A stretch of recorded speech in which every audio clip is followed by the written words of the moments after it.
Hello everybody and welcome back to OMB Reviews. I am the critic who is a cynic, hope we're doing well, and today we're doing a box office breakdown from this past weekend.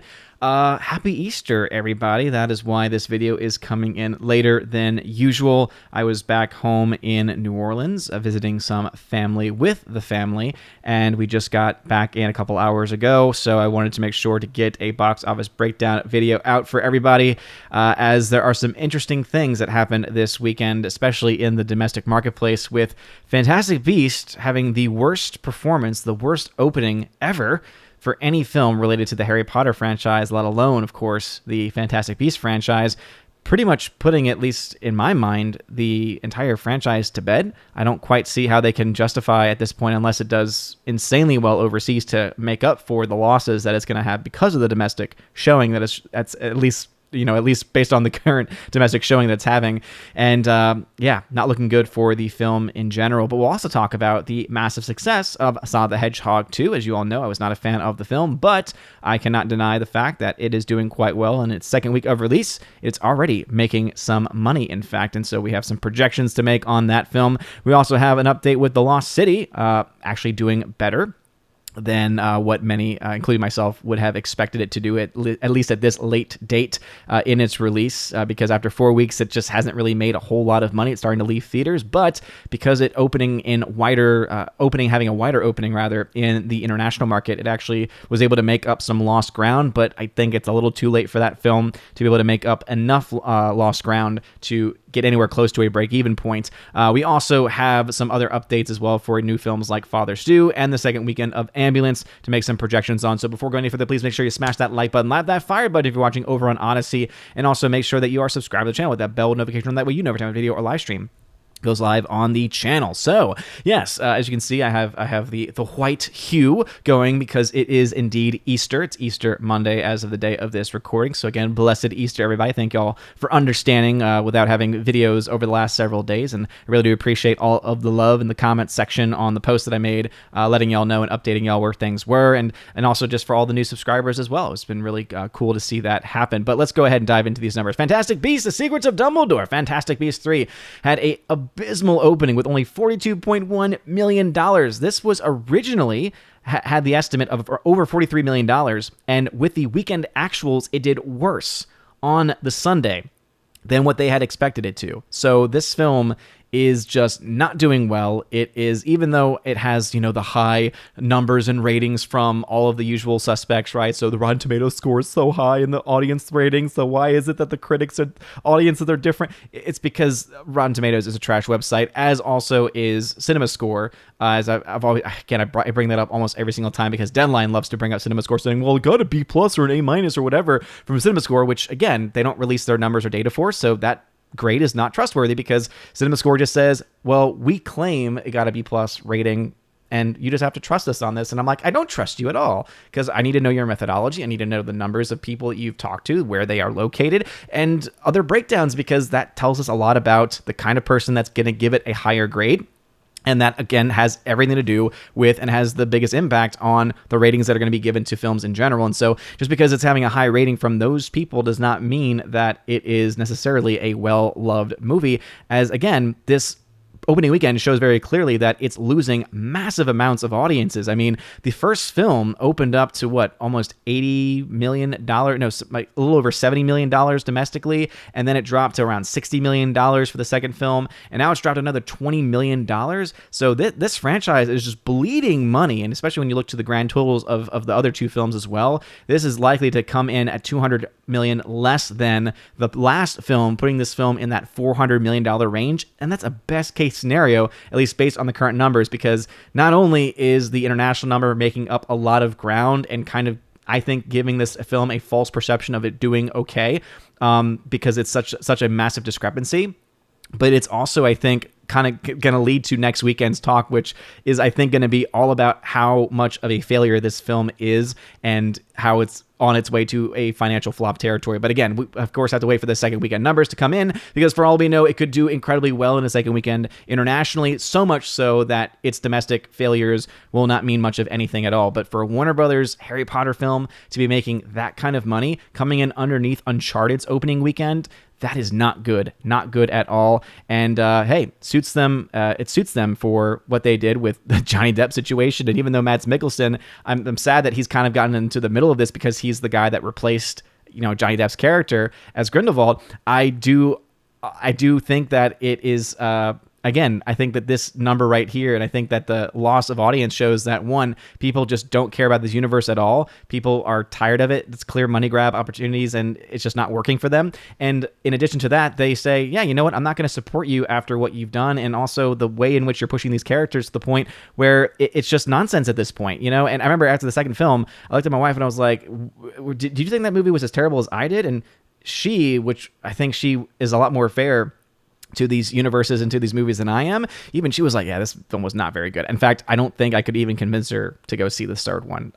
It was that bad. So yeah, not looking good for that film. Sonic the Hedgehog 2, however, did very well. Even though that number, 59% drop, again, for a massive film like this, that's actually pretty normal, pretty standard for a film to have that kind of a drop off. But again, because it had a strong opening weekend, it made another $29.3 million, bringing its domestic total to over 118.9. So it's done very well over the Easter holiday weekend. So again, kudos to them. And it's already starting to make net gain and profit even after just 2 weeks of release. And so we'll have some projections on just how much money that film is likely going to make in just a little bit. The Lost City, as I mentioned before, had actually a pretty strong hold for its fourth week of release, making another $6.2 million, bringing its domestic total to 78.2. So still nothing to write home about, still not likely going to make its money back. But as I mentioned previously, because of the international showing it had this past weekend, it actually, because it opened up in more markets, it actually made up a lot of lost ground, but it's still kind of hovering around, even though it's hovering around what a standard film like this, based on the numbers of its opening weekend, would likely make. Still not enough for it to make its money back at this point. Everything Everywhere All at Once continues to baffle me because their release strategy just does not make any sense. A24, what are you doing? Again, they added another 970 theaters to this, meaning that they actually saw an increase in revenue because you're adding more theaters to it, obviously, so that makes sense. But it's brought the domestic total to 17.6, and after 4 weeks of release, this film has been out for 4 weeks because they started it off at less than 100 theaters, and then they added like 100 plus theaters, and then they added another 500, and then another 400. Again, and now actually another 970. It just does not make any sense to me whatsoever because the word of mouth on this film has actually been pretty strong. And all I can think about is, what if they had just released this at 2,200 screens originally, had a good, strong word of mouth, and then maybe added it from that number instead of from a very small number. I think that, especially with other films like Sonic the Hedgehog 2 coming out, like even though Fantastic Beasts is flopping, still, the fact that it was obviously the biggest movie of the weekend, it's got all this competition, all this noise that's going on. I feel like they could have taken advantage of the film industry and really the standard when things were a lot more quiet. I mean, imagine, especially on the weekend that Morbius came out, just a few weeks ago, they could have actually done a pretty solid job if they had opened up in more theaters during that weekend, because there wasn't going to be a lot of competition, at least at that point in time, with Morbius just, again, not doing well at all. Father Stu, in its opening weekend, did not do as well as I thought that it might. I thought maybe it would bring some of the Christian audience out because of the story that it tells, but I think that the R rating, because of the language in the film, is keeping a lot of people away from the film or keeping people from recommending it, because even though it is a great film, I gave this film an A-, got to see it last week, and I thought it was very solid, a very great story, kind of a modern day St. Augustine or St. Ignatius of Loyola story, right? Of kind of this change of heart process, right? So he starts off just this rough guy, rough edges, cursing like a sailor, and then eventually becomes a priest, right? So that's not really spoiling much of anything because this is based on true life events. And so I thought that maybe because of it being that change of mind, change of heart story, it might be able to bring people in. But I think that rated R rating is keeping some people away, and I can understand why. Even though I think the language use in this film actually makes sense for once. Most of the time, language is added into films for no reason whatsoever. I think that this is one of those few occasions where it actually makes sense because there's an arc that helps to explain it. That all being said, it's just not doing all that well. We don't have a budget for the film, so we don't know exactly how well or how not well this film is doing. Right now, we only have domestic numbers, and so we don't know if this film is going to get a major international release or if it's going to even have a strong showing internationally either. So right now, it's not looking all that great for the film, but we'll have to wait and see if the film may be having some positive word of mouth. I know that I've had a lot of comments on my review saying, thank you for recommending this film. I really enjoyed it a lot. And that tells me that there are people just, again, craving good simple stories that do the job that they go out to do and don't hit you over the head with messaging, don't hit you over the head with political, with identity politics and all the other nonsense that typically is in modern day Hollywood films, or all the drama that is in a film like Fantastic Beasts, including the identity politics nonsense that they're shoving into it. So people want that. People are craving that. And I think that, the reaction that at least the word of mouth campaign is that's being had on Father Stu and because of and from Father Stu, I think might indicate that the film might do okay, but based on the fact that we don't have a budget, can't say for sure one way or the other. In its third week of release, Morbius drops out of 806 theaters, so I think that this film is definitely going to start to bleed a lot of theaters in the next coming weeks, especially as more films are set to be released as we're about to enter into the summer movie season, which is just insane to me that it's almost May, which officially is the start of the summer movie season. So it's going to be crazy to see these films as they come out. But anyway, Morbius, $4.7 million in its third week of release, dropping another 54%. Remember, this is after a massive drop-off in its second week of release, so not very good. It's at 65.1. It's pretty much, I think, kind of flattened out at this point. And even though my original projections had this film most likely making money, and the worst-case scenario for this film was around a $4 million loss, we're looking at a situation where this film could actually end up losing a lot more money, which I think spells a lot of danger for Sony, because even though they had a massive hit on their hands with Spider-Man No Way Home, the word of mouth on this film has been terrible, and it's deserved it because the film is just not good. I think that this is a franchise that is dead in the water. It'd be interesting to see if they try and justify making more of these films after the disastrous release that it had at this point, especially with its pretty massive drop-offs from week to week. Ambulance speaking of drop-offs, we've had a second weekend number now for Ambulance, and because it had a pretty weak opening last weekend, it dropped 53%, which is not a terrible second week drop-off, but because of its weaker opening, it is not looking very good for this film, and right now I have this film projected to lose money, and I really can't say I'm not surprised or that I'm not upset about it, because even though the story is half decent, and I like some of the performances, and I like some of the story elements, the cinematography on this film is so trash. It makes, I think, a lot of people feel sick, because it's just an overuse of the shaky camera, and I think that the overuse of shaky cam, especially in a film like this, is just so abysmal that it's going to leave a lot of people with a sour taste in their mouth. And I can understand why, even though this film is enjoyed by a lot of people, this is something that they originally had posted in the post-track data that was released for it, that even though this film had a pretty high percentage of people saying, yeah, you know what, thumbs up, I like this film, I think it was like in the 70s, the recommend was only in like the low 60s. So there was a discrepancy between people who liked the film versus people that would actually recommend it. So even people that liked it, a pretty sizable portion of people who liked it, would not recommend it. And I understand why, because again of that cinematography, and why a lot of people probably are gonna just feel sick from it, and probably the word of mouth on that is one of the reasons why this film is just not catching fire and likely not going to at any point in the future. So I'm projecting that this film will be a flop at this point in time. So a Michael Bay film, only $40 million actual budget for the film. Not looking good for it. The Batman, in its 7th week of release, still making money, $3.7 million, a 42% hold. So it is starting to lose theaters, but it's already made its money back at this point and has made massive profits at this point. However, it has definitely fallen well below what I think some, including myself, had expected this film to do. And as far as rounding out the top 10 of films that I'm aware of, I don't know anything about KGF, so don't really care much about that film, just because I don't know much about it. Uncharted dropped to number 10, $1.1 million, but similar situation, bleeding theaters, but 9 weeks of release, it's made its money back. Not a massive hit, but enough for it to make its money back, which is something that it can say versus what Fantastic Beasts is looking at, because with a $42 million opening weekend and a total box office, and this is where I think people are, I saw already like Deadline and other articles are saying, even though the domestic numbers are terrible, international gives this film some hope. They're trying to spin it in a positive way. It's just, I think, a bit of a fool's gold and a little bit of a fool's errand there, because people forget that the film had an early release in several markets and had over $50 million prior to the official opening weekend for the movie. So you have to take that into account to understand this number here. And I think that this number actually looks a lot higher for an opening weekend because of that, because technically it's the second weekend in some major markets, including the UK. And so that's going to be very interesting for us to follow in the weeks ahead, because as you can see, there was around a $200 million drop-off between the first and second film. And if we see a similar $200 million drop-off in this franchise, which based on these domestic numbers would not surprise me. Again, the first film made $234, the second film $159. So again, massive differences here. So I suspect that this film has a decent shot of not hitting $100 million.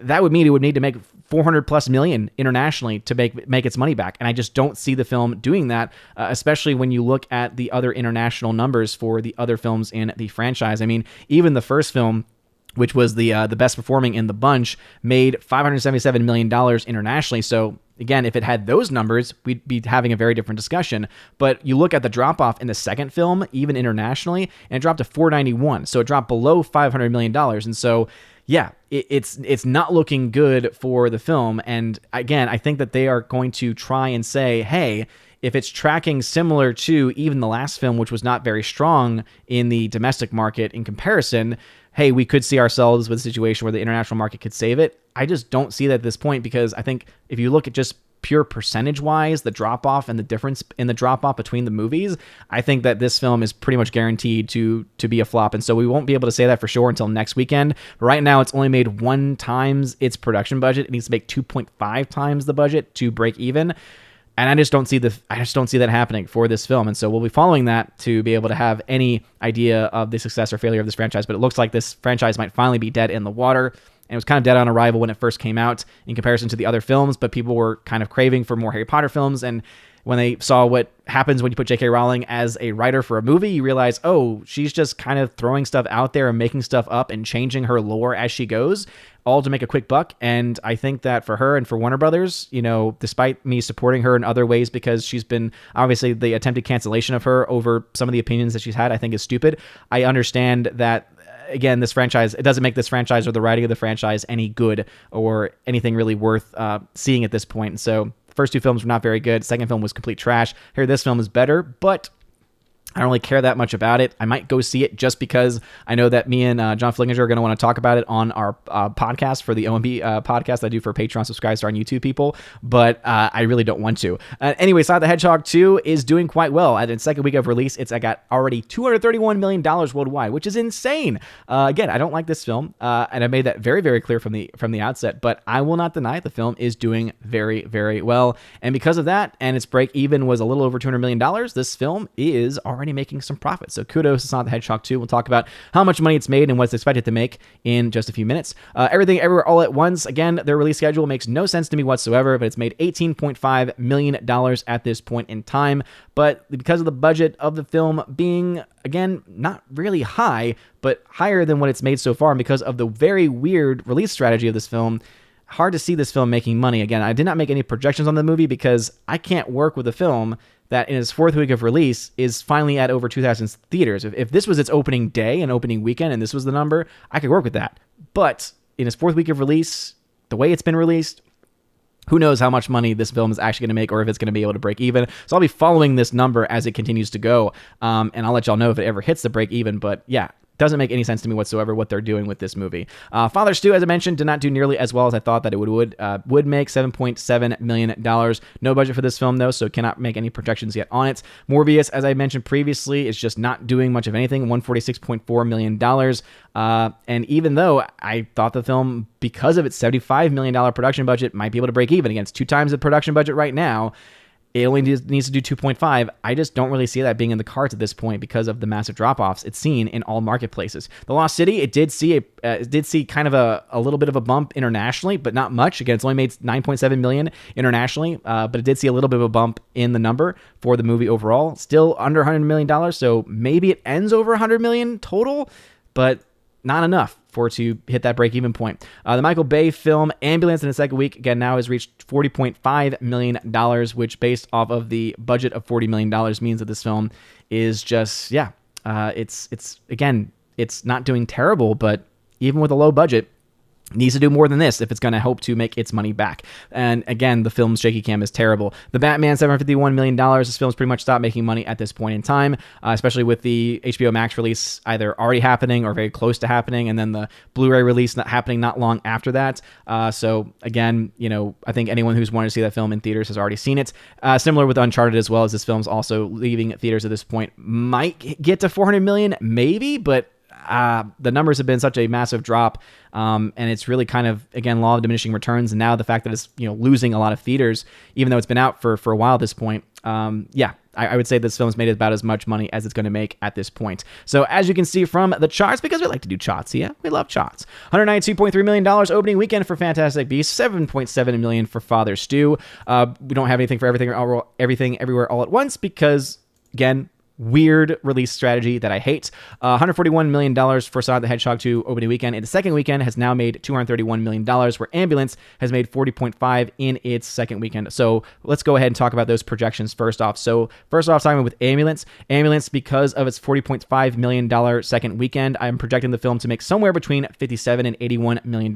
Obviously, it can make less than that or more than that, but that would just mean that it's doing worse or better than what the historical standard is. Most films make somewhere between 50% or 70% of their entire profit, or rather of their entire box office number in the first 2 weeks. So if a film has really strong legs and does very well over time, that number is 50% because it doubles its money over time, which is really strong. Or it drops off like a massive, a massive cliff. What we're seeing right now with Morbius, for instance, massive clip that film has dropped off with, and so therefore you see it closer to the second weekend number being around 70% of its entire worldwide total. And that's kind of what we're seeing right now for Morbius. Right now it's hovering in the 80s, and it could end up being over 70%, and so doing worse than what the minimum projection had. So again, these are all projections, and so films can do better or worse than it. But again, you can follow these films and these charts to see how well I'm able to predict this, or how many of the films actually fall within that 50 to 70% standard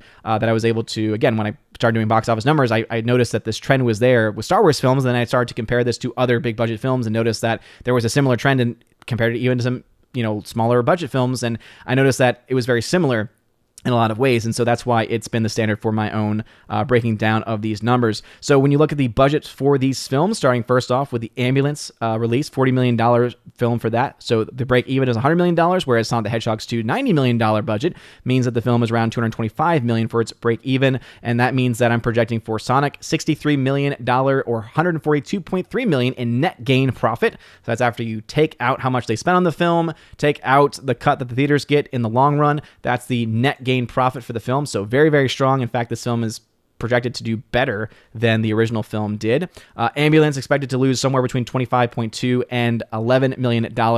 Again, not looking very good, even though the budget for the film was not that strong. But as I mentioned, for Sonic, the projections for this film are around $330.1 million, worst case scenario, to a best case scenario of $462.2 million. So again, this film's expected to do quite well, and compared to the original film, expected to do even better than that film did. So kudos to them for that, even though I was not personally a big fan of it. In the long run right now, as I mentioned previously, it's made $3.67 million in net gain profits already after 2 weeks of release, whereas Ambulance is sitting around 35.6. So I suspect that this film will be a box office failure, where Sonic will end up making some money. We'll be following Everything Everywhere All at Once because, as I mentioned, the budget for the film we do have of around $25 million. The break even is around 62.5. So still far off from that number, but hard to say whether that film's going to do anything close to that or not. Whereas Fantastic Beasts, because of its $200 million production budget, means the break-even point for it is around $500 million, and that means at $192.3 million in its opening weekend, and of course its extended opening with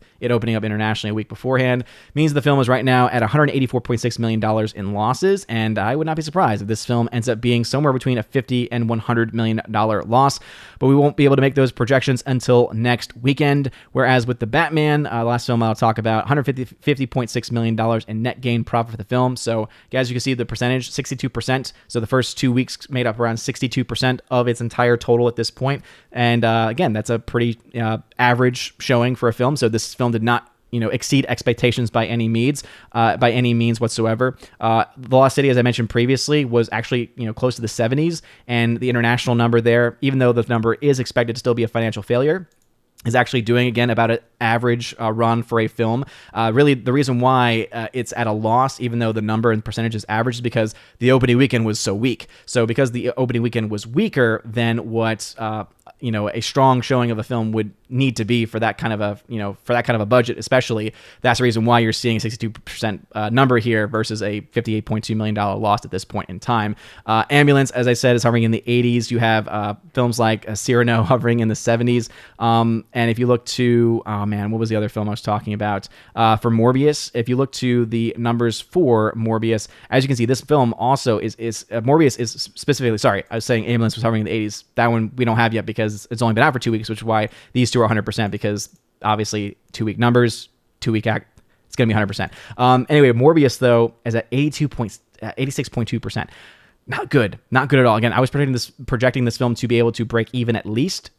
At this point, I'm going to have to say that that's probably going to be wrong. This film is losing a lot of money. Anyway, that's going to be all that I have the time for. But what are y'all's thoughts about this? Are you surprised that Fantastic Beast is flopping? And do you think that it will end up being a financial failure and flop after next weekend? Also, have you seen It or Father Stu, Everything Everywhere All at Once, Sonic the Hedgehog 2, or any other films that I talked about? Let me know in the comment section down below. Thank you all very much for your patience in this video, and also, of course, for putting up with the delay in videos. You guys are awesome, seriously. All the love really means a lot, but that's going to be it for me today. So make sure you smash that like button, loud that fire button on Odyssey. Y'all all amazing and beautiful people. All have a wonderful rest of your day, a blessed Easter. And as always, God bless.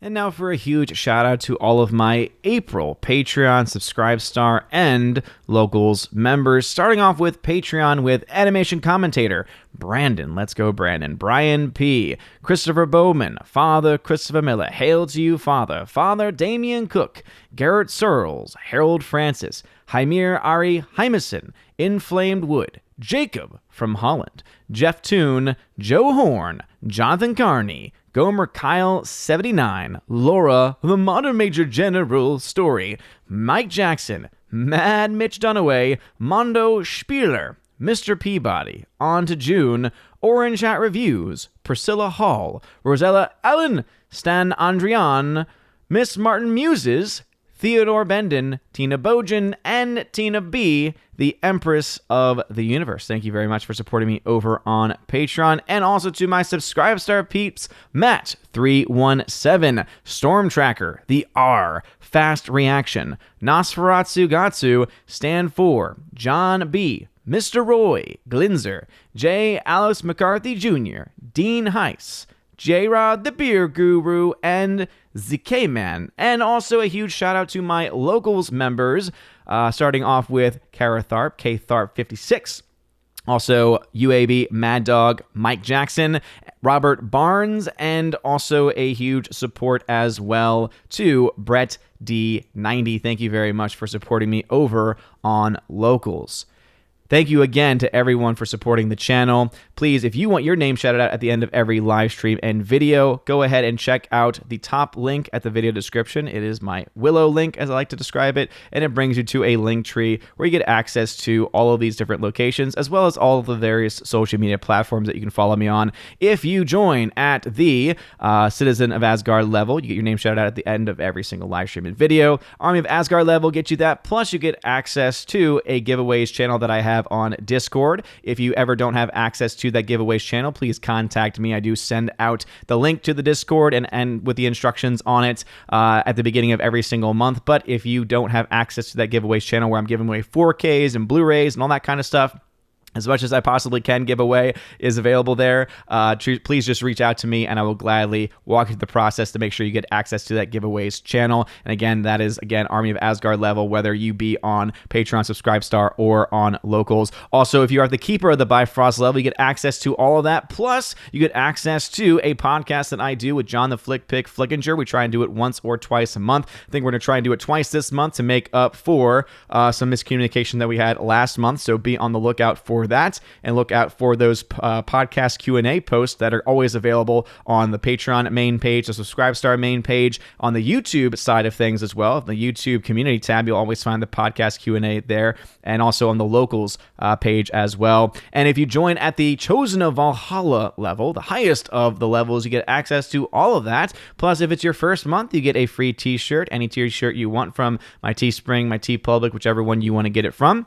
You just let me know the size, location I'm sending it to, color, that kind of stuff. You get it sent to you. Plus, you get to be featured once a month on the Chosen of Valhalla live stream, where we all come together and just talk about movies and really anything the Chosen want to talk about. And it is a lot of fun. Anyway, thank you all very much for your love and for your support. You guys are all amazing and beautiful people. Hope you all have a wonderful rest of your day.